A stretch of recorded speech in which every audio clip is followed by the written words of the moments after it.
In a time when everything is getting electrified, you would think that there would be a plethora of options under $40,000 and for small crossovers. But believe it or not, Toyota is in this game alone. Now, it gives Toyota a great advantage, but for buyers, maybe not so much, especially on the higher end with the XSE.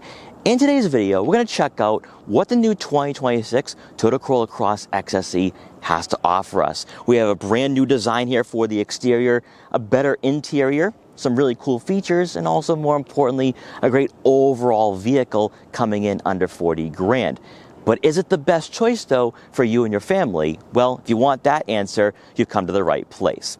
Now before we get in this video, I want to give a huge shout and thank you to AutoFair Toyota in Tewksbury, Massachusetts for letting me come down here to check out this new Toyota Corolla Cross Hybrid.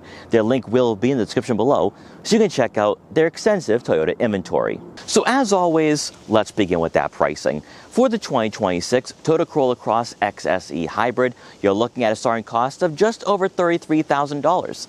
Doesn't seem all that bad, does it? I mean, you're getting all-wheel drive, you're getting a top trim. What could possibly be wrong here?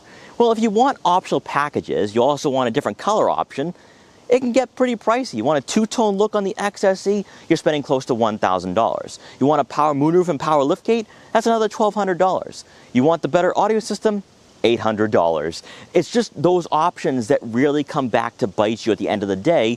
But I think you could be happy with an XSE like this one without the power moonroof and power liftgate, or you could just go with an SE and save some money here and there.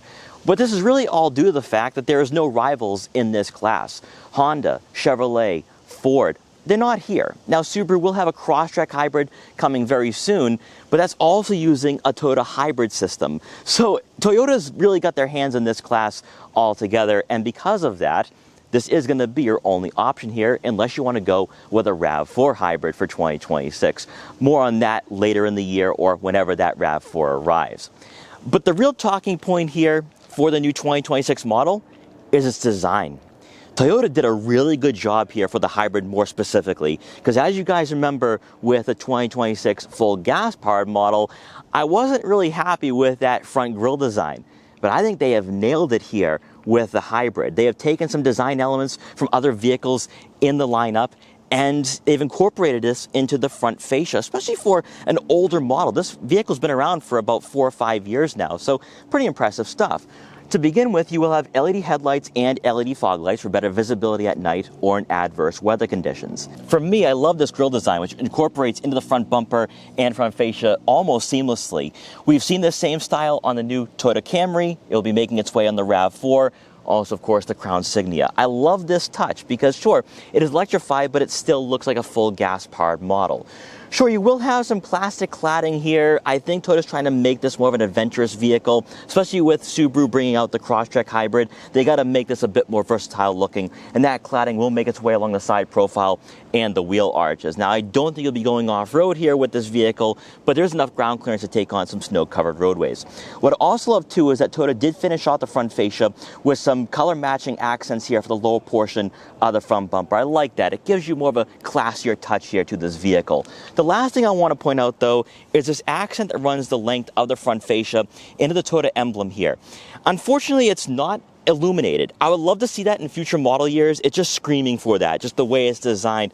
Unfortunately, it's a plastic material, but you really wouldn't notice that here on this particular shade for the exterior color. And then one final thing up front is that it looks like you have functional side air curtains. That's not the case here, it's just for decoration, but still looks pretty cool on the Toyota Corolla Cross Hybrid. Then as you make your way over to the side profile, you're going to notice that by going with the XSE, you get a sportier looking vehicle. So first off, you will have the 18-inch alloy wheels and a gloss black finish. We're going to find out if this is going to be the ideal choice though, because larger tires do create a bit more road noise and harshness to the overall ride quality. I don't think that's going to be too much of an issue here though with the Corolla Cross Hybrid. Now these 18-inch alloy wheels will match the gloss black side mirror caps, which will go with your turn signal indicators and blind spot detection. But keep in mind here that by going with the XSE, you can go with a gloss black top here. So a two-tone look, giving you that sinister look here out of this hybrid. And then the last thing I want to point out here along the side profile is that you will find your Corolla Cross badge here in this chrome design Kind of looks pretty cool. I prefer that in gloss black though to match everything else. And then up top you will have your roof rails here, so if you're maybe going on a camping trip or maybe going biking, you can do so here with the Corolla Cross. And then finally for the rear fascia, you will find LED taillights here matching what you have up front for a modern and upscale appearance. By going with the XSE though, you have gloss black badging here for the Toyota emblem, then your Corolla Cross badge, and the XSE and HEV all-wheel drive. Then for the lower portion of the rear bumper, you will find that cladding once again, which is pretty aggressive here. Again, this is supposed to be a bit more rugged and a bit more capable, so that is to be expected. And you have some gloss black trim for the rear diffuser, which looks pretty cool here. Now, what is a bit surprising though is that with this being a hybrid, you are going to have an exhaust outlet that is visible. I am a bit surprised by that. Usually for a hybrid, they would go for more of a cleaner look, but Toyota decided not to go with that for 2026. Powering the Toyota Corolla Cross Hybrid is going to be a 2-liter 4-cylinder engine and electric motors to produce a total of 196 horsepower, and this engine is paired with an eCVT. This boost in performance is most certainly going to be noticeable because the full gas-powered version gets about 169 horsepower and 151 pound-feet of torque, and the CVT isn't quick shifting, and I think overall it's a bit slow and lethargic. Even though it's going to be reliable, it's going to be practical, the performance will be lackluster. Whereas with the hybrid, sure, you're spending a little extra, but you're getting so much more when it comes to the overall driving experience, driving dynamics, and that straight line speed. Also, by going with the XSE, all-wheel drive does come standard, so you will have better year-end capability and versatility. But a lot of you are waiting for the fuel economy statistics, and right there, you're not going to be disappointed. You're looking at right around 46 miles per gallon in the city and 39 miles per gallon on the highway. Now, you don't necessarily have to go with the XSE if you don't want to spend close to $35,000 or close to $40,000 like we have here today.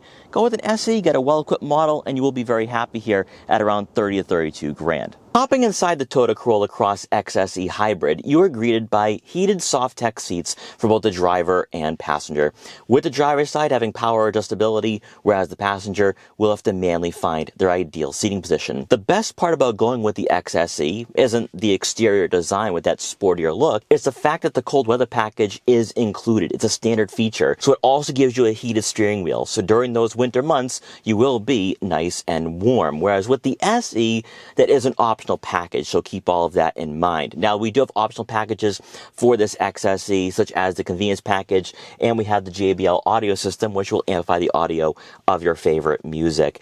But when it pertains to the comfort, though, for this crossover, it does feel really nice. The seats are plush, they're comfortable and supportive, necessary to keep you relaxed on those longer road trips or weekday commutes. Then in front of you, with that heated steering wheel, no aggressive 10 and 2 or firm 9 and 3 grips, but still feels pretty good in the hands here, so it gives you a sense of quality, more importantly. In front of you will be a full digital gaze cluster, which we have seen numerous times in the Toyota product line. Now, it does give you more of a futuristic look here, and it's a bit more of an upgrade over the SE and the lower trims in the Toyota Corolla Cross lineup.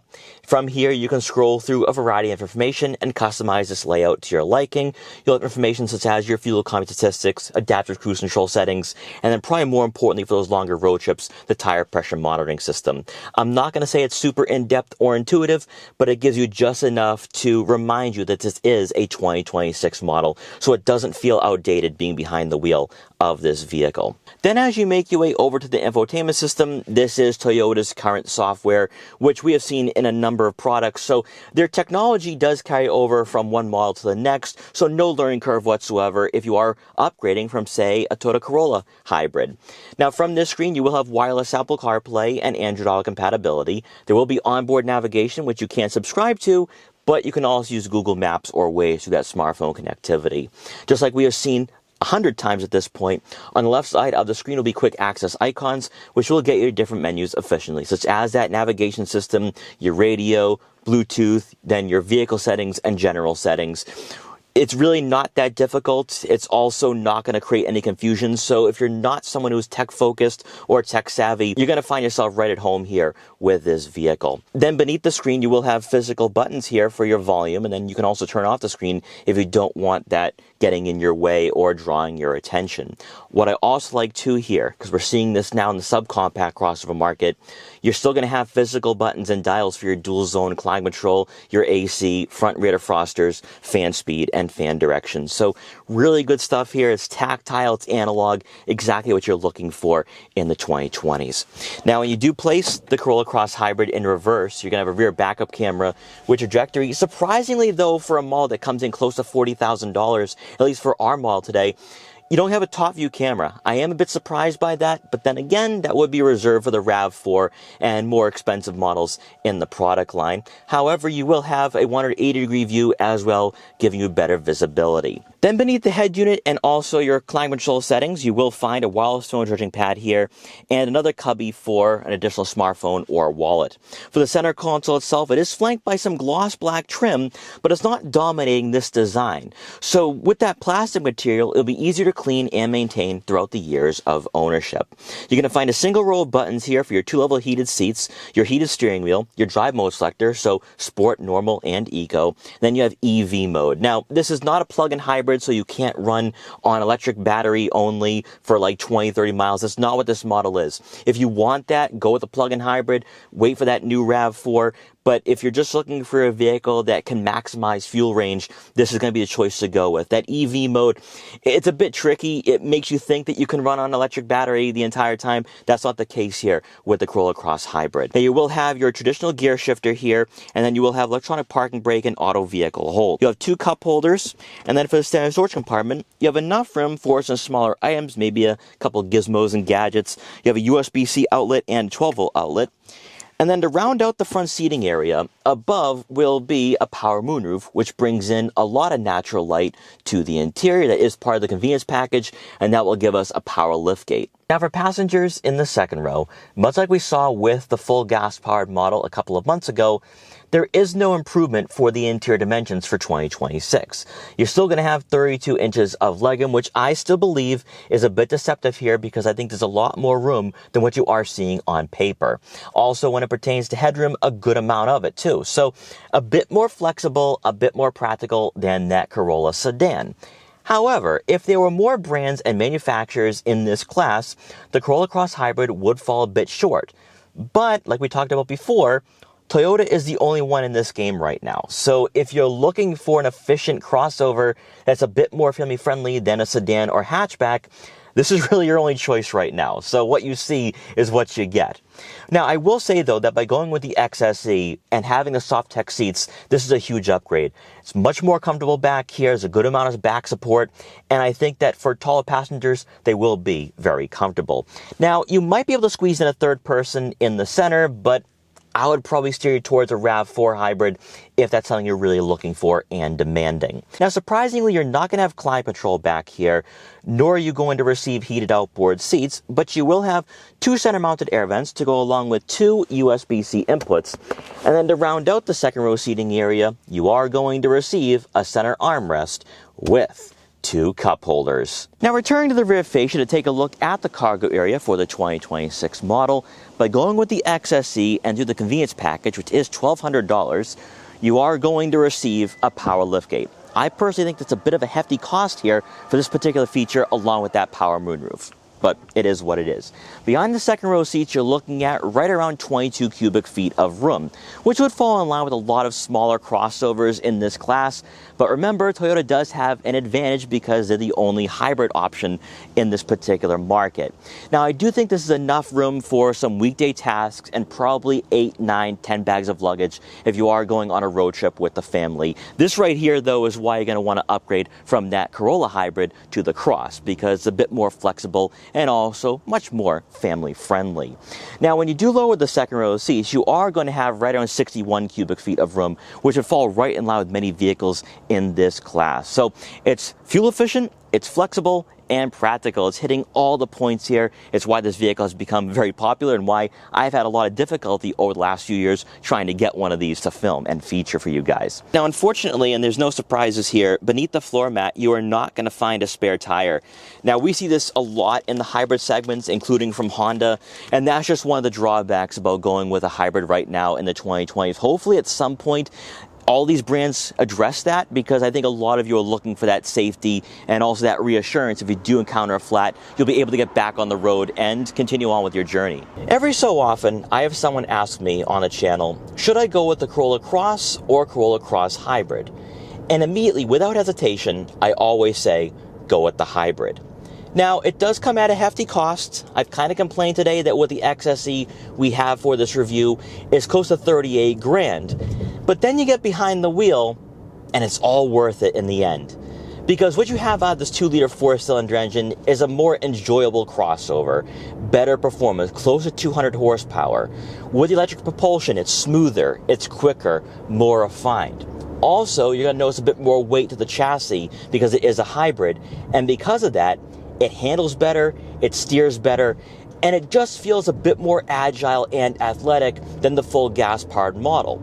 Also, like I'm right now experiencing, when you're on throttle, sure there is some drone, but you don't get that CVT rubber band effect. So with the eCVT, it's smoother, it feels like a traditional automatic.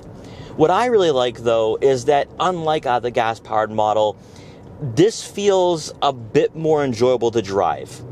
And it's the driving dynamics, it's the handling and the overall performance that makes this a no-brainer.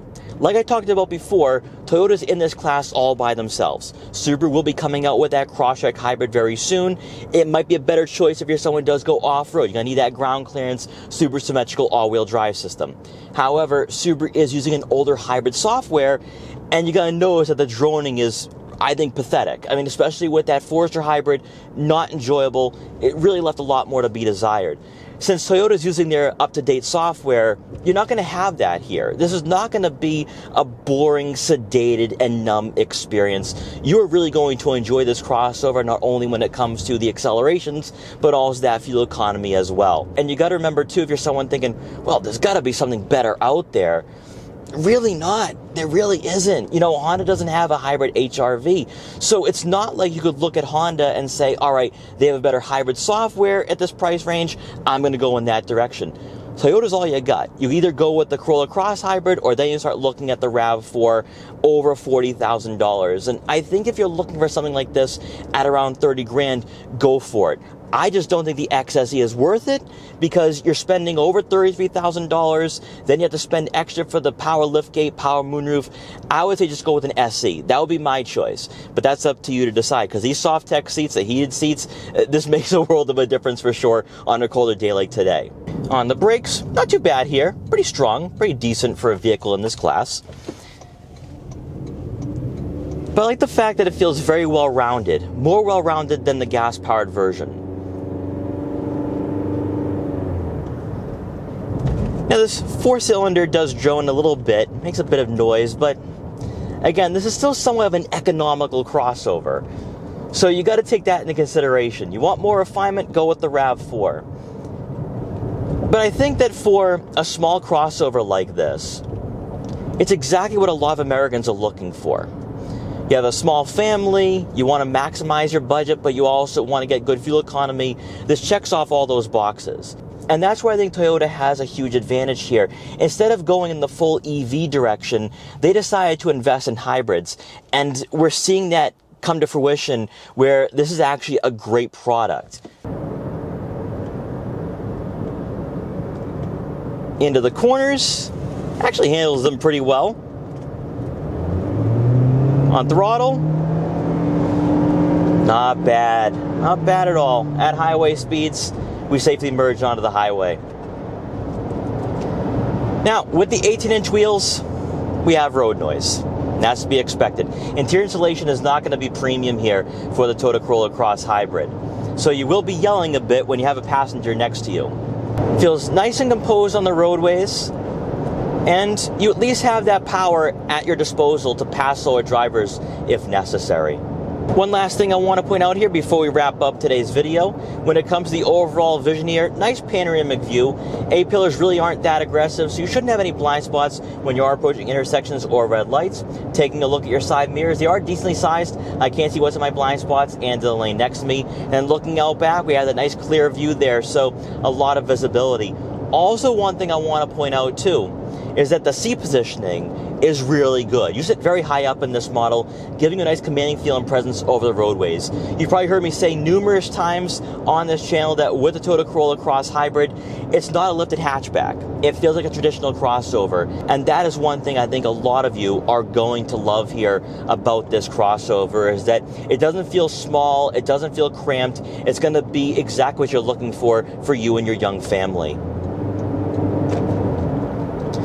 So all in all, after this quick test drive, after spending some time today with the Toyota Corolla Cross, finally getting a review for you guys on the channel, this is such a great vehicle. Yes, it does need to be updated, because you can feel for the interior that, you know, like the technology, everything's starting to get a little old. But there's no incentives for Toyota to do any of that. There's no incentives for them to update anything because there's no rivals here. There needs to be some rivals to continue development, and I think we're a couple of years away from that right now. So if you're looking at buying a vehicle today in 2025, heading into 2026, you want a crossover that's going to be fuel efficient, economical, I say go for it with the Toyota Corolla Cross. Maybe not the XSE. I think you can find better values for the other trims. But either way, I don't think you can go wrong here with the small. You're getting everything. You're getting the practicality. You're getting interior space. Also some modern tech. So it checks off all those boxes. And at the end of the day, this is going to be an efficient and economical vehicle. So you're not going to get a premium or luxury experience. So guys, I hope you enjoyed this quick review for the 2026 Toyota Corolla Cross Hybrid. If you did, please like, comment, share, and subscribe for more, and I will see you guys next time.